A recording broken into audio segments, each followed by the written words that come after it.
আরব আমিরাত সফরে প্রথম প্রীতি ম্যাচে স্বাগতিকদের বিপক্ষে নামবে বাংলাদেশ নারী ফুটবল দল। খেলা শুরু হবে বাংলাদেশ সময় রাত 9:30টায়। মঙ্গলবার সকালে আমিরাতে পৌঁছায় আফিদার দল। দুবাইয়ের কন্ডিশন অনেকটা বাংলাদেশের মতো হওয়ায় মানিয়ে নিতে তেমন সমস্যা হবে না বিশ্বাস লাল সবুজের। বাফুফের সহসভাপতি ফাহাদ করিম জানান, দলের সবাই সুস্থ আছেন।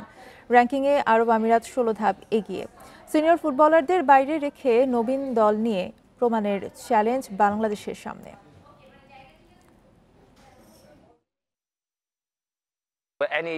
Any measure of success have all been built on pillars of discipline.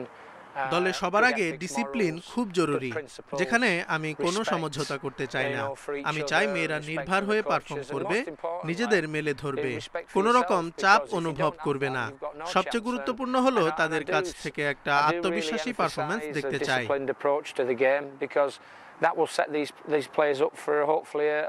আমরা ওইভাবে ইউএই টিমের সম্পর্কে অতটা ভালো ধারণা আমাদের ভিতরে নাই, কারণ আমরা ওদের খেলা ওইভাবে দেখতে পারি নাই।